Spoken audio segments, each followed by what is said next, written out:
The Robot Series, Season 1, Episode 8, Display and Output Devices, Learn, Earn, Build and Innovate. Subscribe to the Robot Series. Welcome to the Robot Series, where we learn, earn, build, and innovate together. In this episode, we will explore the fascinating world of display and output devices, the essential components that allow our electronic and robotic systems to communicate results, feedback, or data to humans and the external world.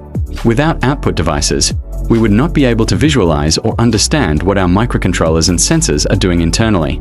From simple LED indicators to advanced graphical displays, output components form the interface between technology and its users. One of the most common display modules is the liquid crystal display, commonly known as LCD. The most used version in robotics and electronics is the 16 by 2 character LCD, which can display 2 lines of 16 characters each. It operates at a voltage between 4.7V and 5.3V, making it ideal for Arduino-based projects.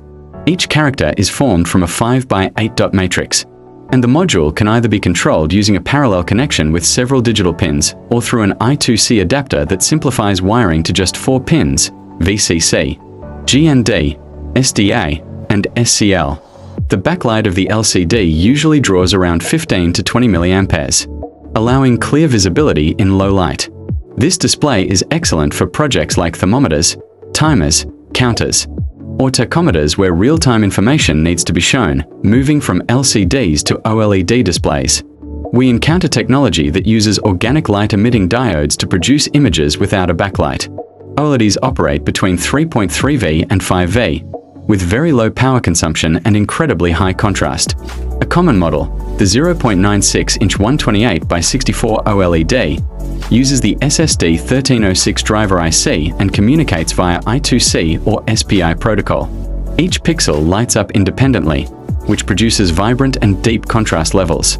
OLEDs are perfect for compact robotic systems, wearables, or IoT devices where space and power efficiency are crucial.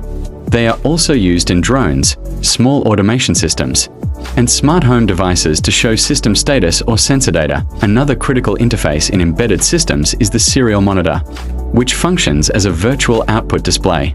Within software environments like the Arduino IDE, it communicates through the UART protocol at standard baud rates such as 9600 or 115,200 bps. Though not a physical display, it plays a vital role in testing and debugging, as it allows developers to read sensor data, monitor communication messages, and troubleshoot system responses in real time. It is the digital window into the brain of the microcontroller. The light-emitting diode, LED, remains the simplest yet one of the most essential output components in electronics. LEDs convert electrical energy directly into light when current flows through a semiconductor junction. Their forward voltage ranges from 1.8V to 3.3V, depending on the color. For instance, red LEDs operate around 1.8V, green around 2.1V, and blue or white around 3.0–3.3V. LEDs require a current limiting resistor, typically between 220 ohms and 330 ohms, to prevent damage. They serve as status indicators, power signals, or feedback lights in virtually every circuit. RGB LEDs take this concept further by combining red, green, and blue emitters in one casing, allowing millions of colors through pulse width modulation controlled in more advanced visual applications. We find the 7-segment display, which is composed of 7 LED segments arranged in the shape of the number 8. Each segment lights up individually to form numbers from 0 to 9. These displays operate around 5V and can be driven directly from a microcontroller, or through a driver IC like the 74HC595 shift register or MAX7219, which allows control of multiple digits efficiently. They are widely used in digital clocks, counters, calculators, and speed displays in robotics projects. For larger or more complex text and graphics, the dot matrix display is used. This module consists of rows and columns of LEDs that can display letters, numbers, and animations. The common 8 by 8 dot matrix display works on a voltage of 5V, and each LED within the grid can be controlled individually. These displays are commonly found in scrolling message boards, smart signboards, and robotic systems that communicate through text animations or visual effects.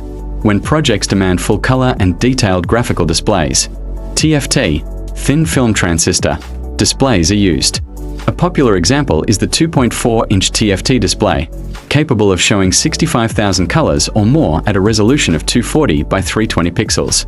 These displays operate on 3.3V logic, making them ideal for microcontrollers like the ESP32 or STM32. They communicate via SPI or parallel data buses and can even include touchscreen capability, allowing users to interact directly with the system.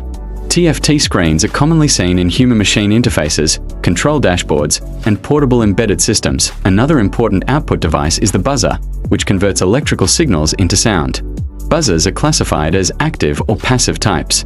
Active buzzers produce sound automatically when powered with a DC voltage, while passive buzzers require a PWM signal to generate tones.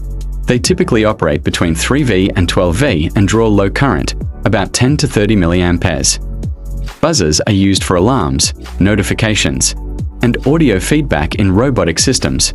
For example, indicating when a robot detects an obstacle, completes a task, or encounters an error. Speakers are another form of audio output, converting electrical energy into sound waves through electromagnetic movement. Mini speakers used in embedded systems often operate between 3.3V and 5V, connected through audio amplifiers like the LM386. They are used in voice-controlled robots, audio playback modules, or sound notification systems. In robotics, relays can also be considered output devices, as they act as electrical switches that control high-voltage loads using low-voltage signals. A typical relay operates at 5V or 12V DC and can switch AC loads of up to 250V. When triggered by a microcontroller's digital output pin, the relay activates its internal electromagnetic coil, allowing it to control motors, lamps, or other high-power devices. Vibration motors are another interesting output component. These small DC motors, often operating at 3V to 5V, produce vibration feedback and are widely used in handheld or wearable robotics. For instance, they can be used in robotic gloves, alert devices, or tactile feedback systems to signal motion or warning without sound or light. We also have servo motors and stepper motors, which act as both actuators and output devices because they provide physical movement based on control signals. Servos typically operate at 5V and use PWM signals to set their rotation angle from 0 degrees to 180 degrees, while stepper motors receive digital pulses to move in fixed increments, providing precise control in automation and robotic arms. Lastly, laser modules and infrared transmitters can serve as optical output devices. A laser module, operating at around 5V, emits a narrow, focused beam of light used in distance measurement, targeting systems, or alignment tools. Infrared transmitters, usually at 940 nanometers wavelength, are used for remote controls or wireless signaling in robotics. All these output devices together form the sensory and expressive system of an electronic brain. They translate invisible electrical signals into light, sound, motion, or visual data we can perceive and interpret. Whether it's an LCD displaying system values, a buzzer giving an alert, or a relay activating a motor, every output device plays a crucial role in the interaction between humans and machines. In the next episode, we will explore prototyping and safety in electronics, where we learn how to assemble circuits, handle components correctly, and ensure safety while bringing our robotic ideas to life. Remember, at the Robot Series, we don't just learn, we learn, earn, build, and innovate.